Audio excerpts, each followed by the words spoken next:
Lord, we thank you for that realization that we are your children, that you love us, that you have a purpose for our lives, that you watch over us in ways that we can't even imagine, with a love that we can't even imagine. God, we ask that as we absorb your love, that we would open ourselves up more and more every day. God, let every day be a day where we allow more of your Spirit into our lives so that you can move in us and change us and make us better in your eyes. So we can love you more, love life more, love people more. God, we ask for your Holy Spirit to be blowing through this place in a tangible way. God, ruffle our hair with your Holy Spirit this morning. We pray this in Jesus' name. Amen. Amen.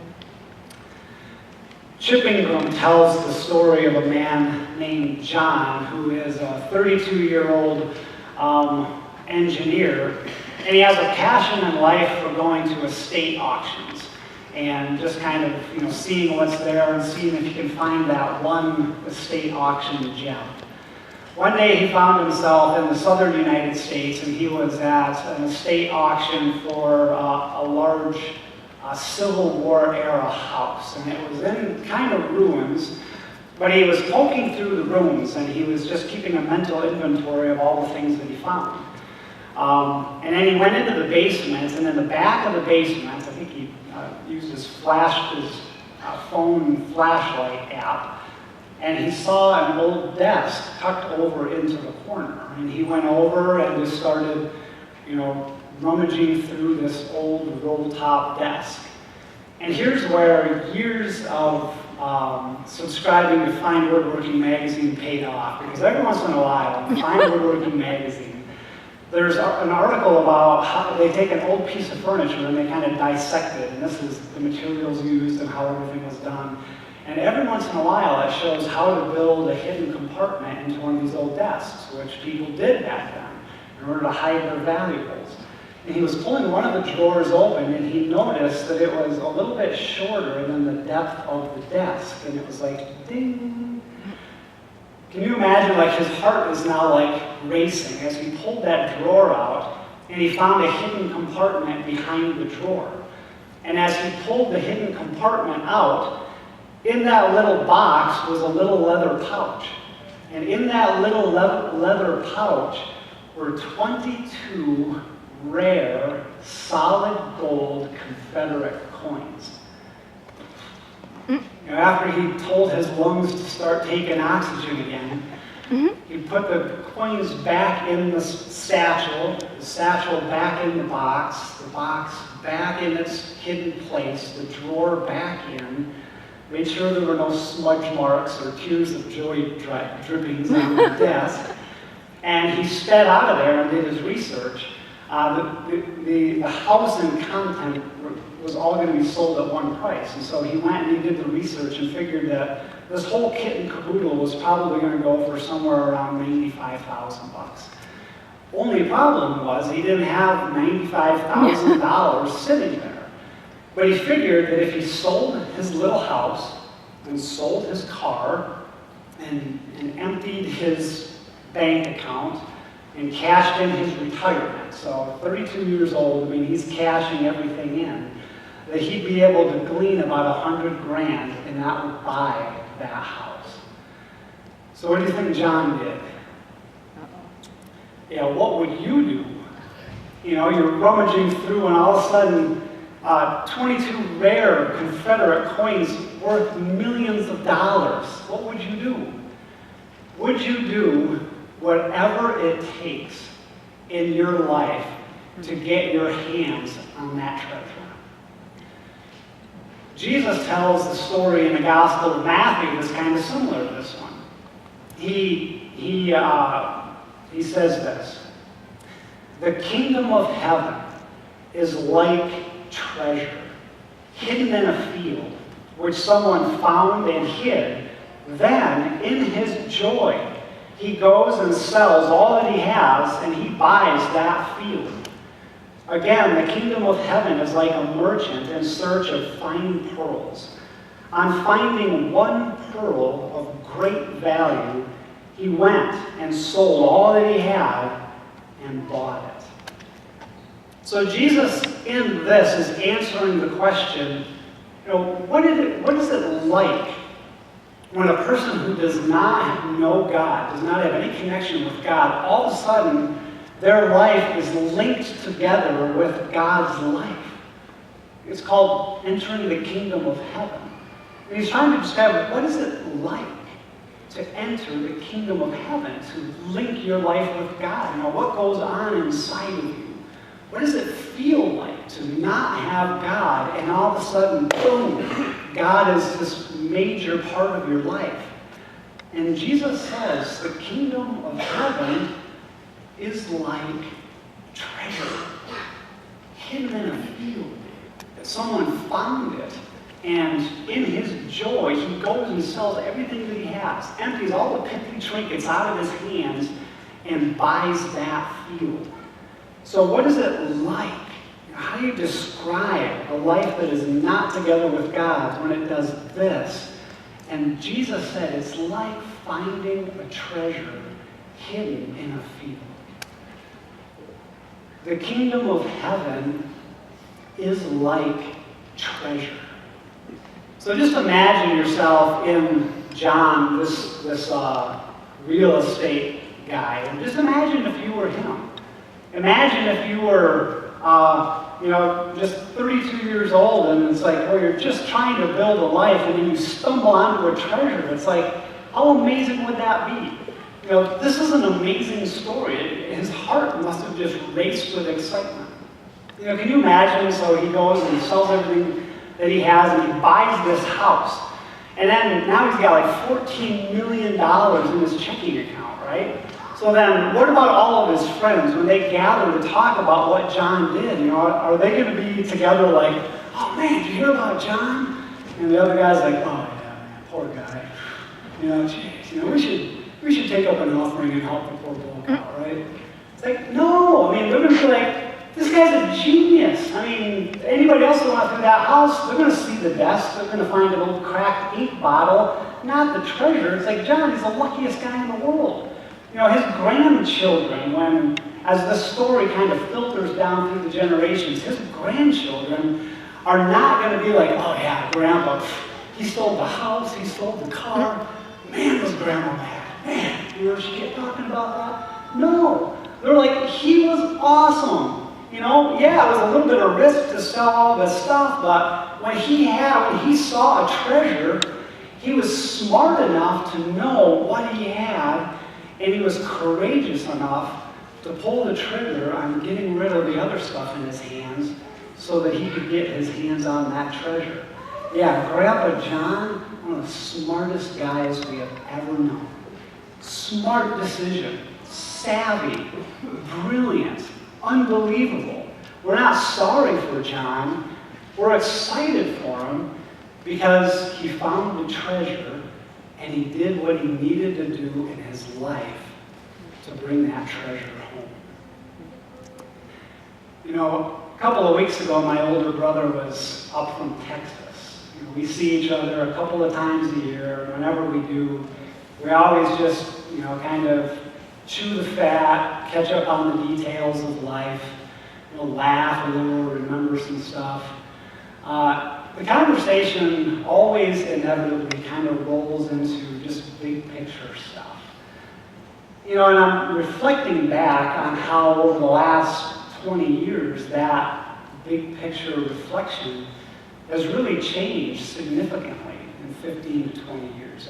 20 years ago we were both, in our early to mid-20s, and we're just building everything. A couple of guys were building marriage, building young families, we're building businesses. We're just kind of in that aggressive, proactive building mode, and that's what our conversation was like. But it was just striking that this time we sat back and we were just chewing on life, and he just said something that struck me. He's like, all my friends, or all of our friends, they're having grandbabies. And then he said, man, that looks awesome. And it's like there's just this sense of, I just kind of want everything else to begin to slow down so that I can just pour love into little chubby people, You know, he didn't say it that way, that's my interpretation, but that's kind of what it is, you know? It's like, gosh, they're all giggles and poop, and then you hand them back to their parents, and when they smell like baby powder, you get them back and do it all over again, right? You know, you who are am I wrong about that? You who are grandparents, what a tremendous joy. You rearrange your lives around just slowing the other stuff down so that you can pour love in and watch love work. Right? That is gold. That is gold. And those of you who are grandparents, you're like, it is. Right? You know, when we're younger, we're like building our little kingdoms and we're making our money and getting our stuff. But I think as you get a little older, maybe get a little wiser, God begins to clear the lenses so that you can see what the real treasure is. Remember when people were asking Jesus, can you just boil this whole thing down for us? What did he say? This whole thing is about loving God and loving people. See, that's the whole thing. You know, the kingdom of heaven is like treasure. You know? Just pouring love in and watching love work. That is gold. And I was just thinking, you know, so I was kind of reflecting out of my life, and it's like, so I'm 44. We've been in ministry now 20 years. I just have this sense in my life, like, I'm kind of at halftime. You know, it's like I'm in the locker room, it's halftime, you know, the coach and I are spending a lot of time talking and just reviewing the first half. You know, here's some things that went well, here's some things that didn't. Remember when you did that? Yeah, don't ever do that again. I mean, you just screwed that one up, but we kept going. You know, we're at halftime, and it's like looking at coming out of the locker room for the second half, if God allows me to linger that long. What is life going to be? You know, when I reflect back on the first half, other than being married to this wonderful person in the front row and raising kids, next to that, the greatest thing that God has allowed me to do is to be around when he changes a life. And it's like, you know, I think of everything that I get to do in my life, and there is nothing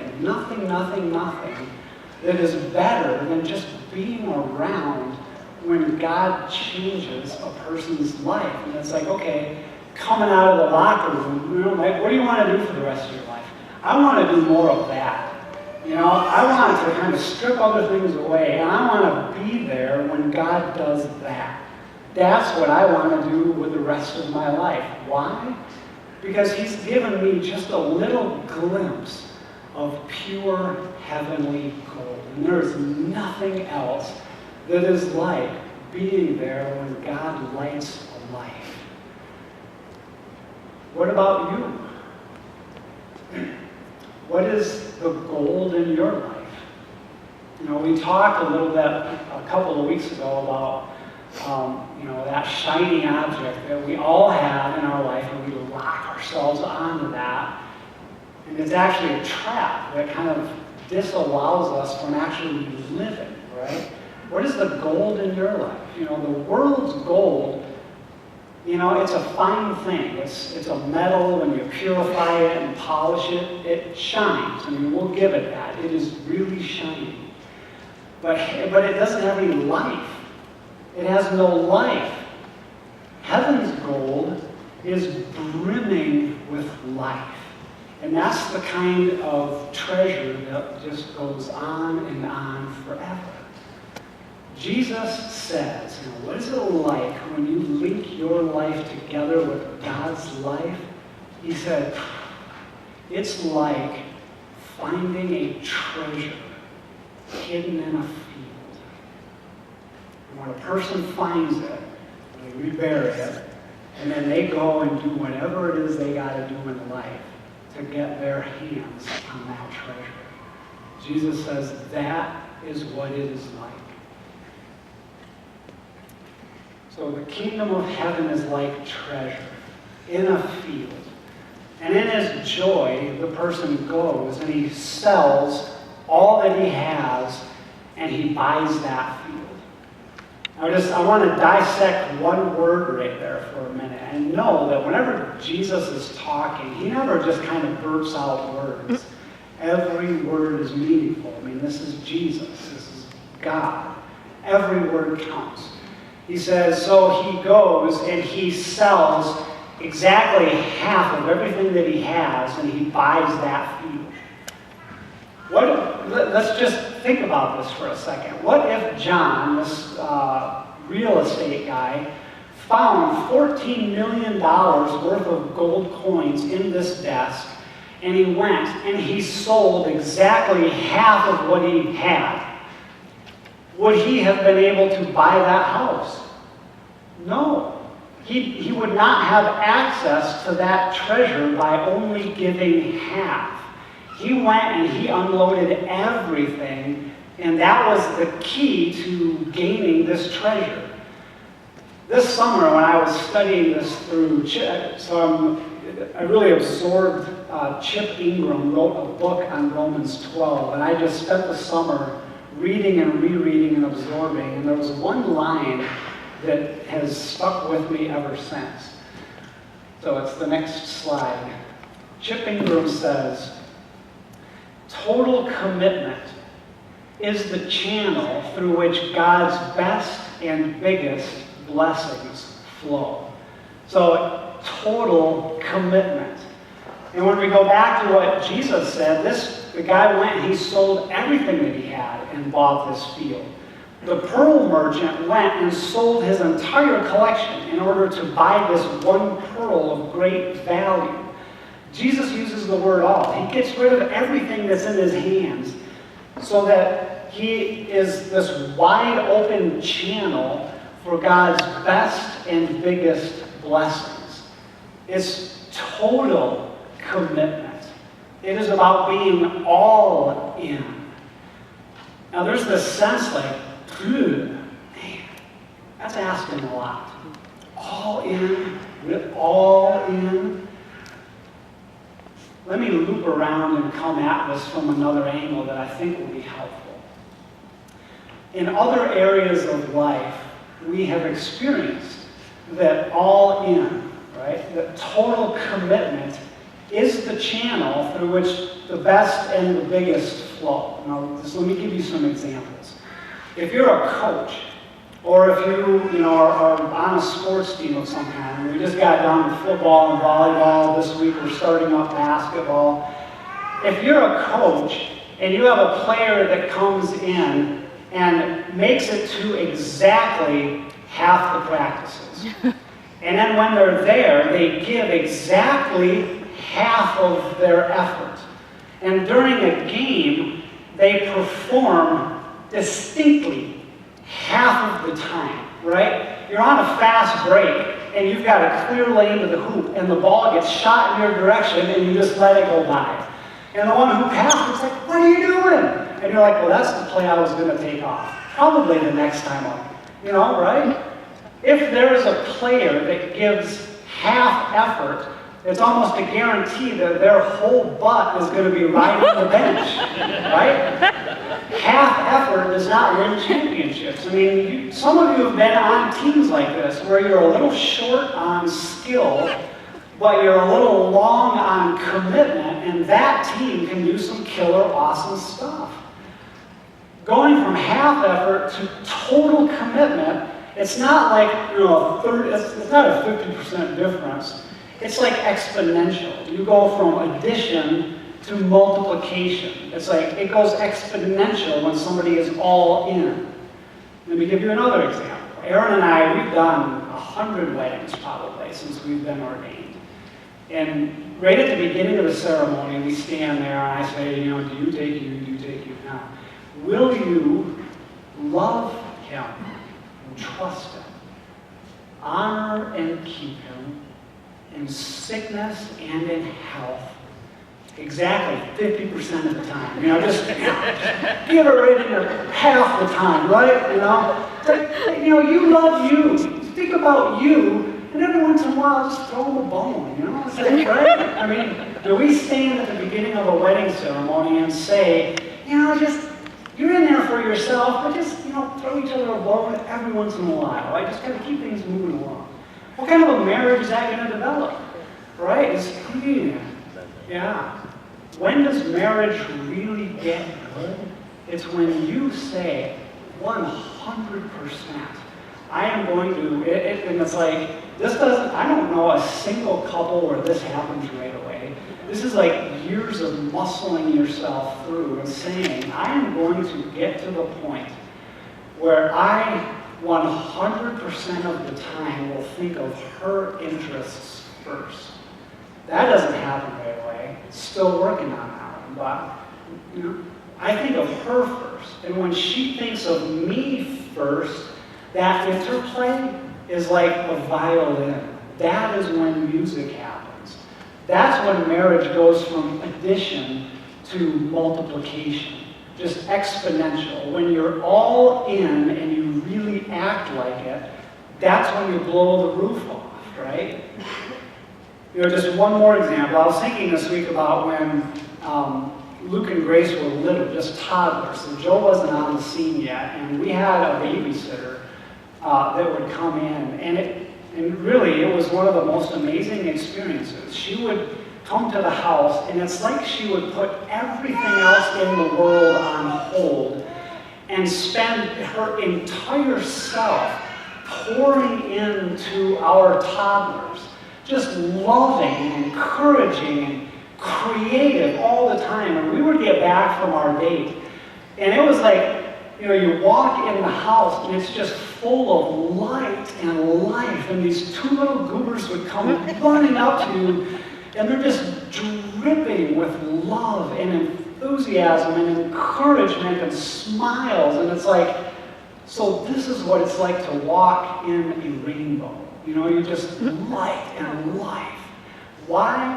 Because the babysitter was all in, completely. We had a couple other one-time babysitters where, you know, one-timers.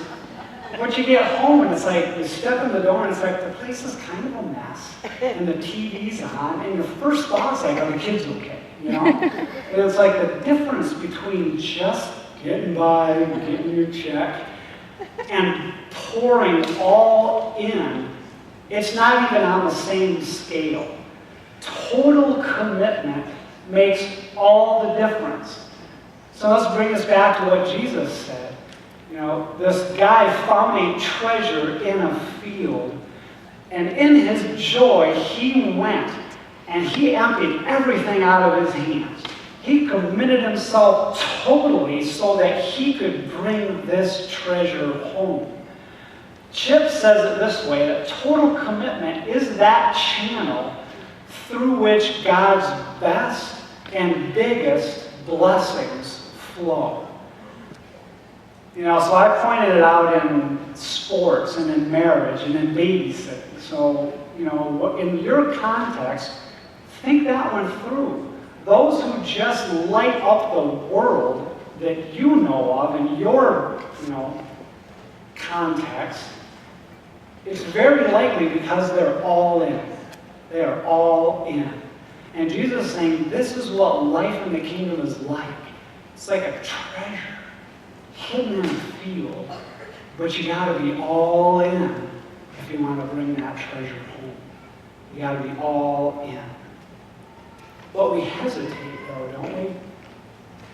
I mean, I still just like, yeah, man, all in. We hesitate because I think we spend so much of our life chasing happy. And happy is not a bad thing. I'm a big fan of happy. But happy is just scratching the surface of joy. So Jesus said in his joy, he goes and unloads everything. Happy is just scratching the surface of joy. You know, happy is like the smell of an orange, right? That's good. But joy is the orange. Happy is just scratching the surface of joy, but we spend so much of our life chasing happy. And then we use our shiny object, right, from a couple of weeks ago, that go-to thing in our life. We go to the shiny object to make us happy. And then we assume that that's all there is, right? I mean, it comes Friday, we get our check, we go off on the weekend, we do whatever it is that we do with it, you know, and whatever it is, it makes us a little bit happy for a while, then it comes back down, and then Monday morning we start all over, right? And we're like, well, what else is there? You know, isn't that all there is? We use our shiny object, we make ourselves happy a little bit. It's like, what else is there in life?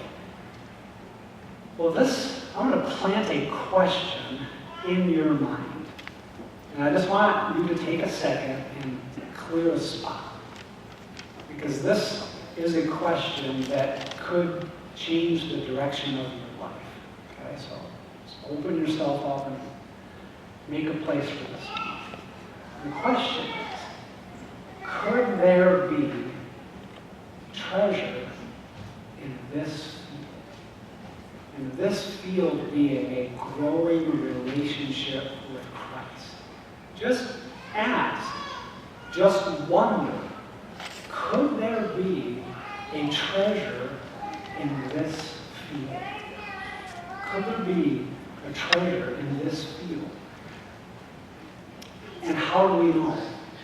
You know, and that's another one. It's like, okay, you know, I see the things in my life, I hear what Jesus is saying, but it's like, how do we know for sure that when I unload this, that treasure is actually going to be there? I mean, can I have some assurance that that treasure is actually there?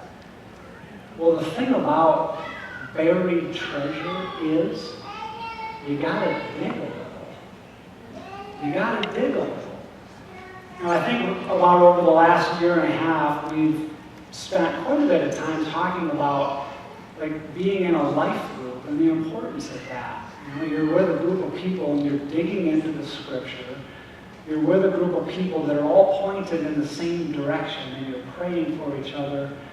You know, we've talked about that, and you may have had like this swelling feeling on the inside. It's like, yeah, you know, that is what I need. That is what I need in my life.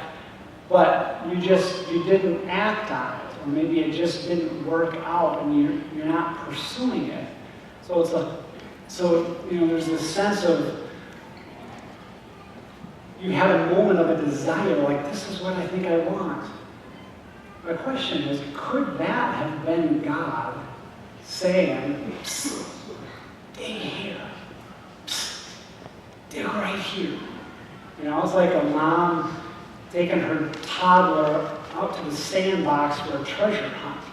You know, she's been out there before and she buried these little treasures just under the surface, and she takes them out there and she's like, honey, you know, look for the treasure.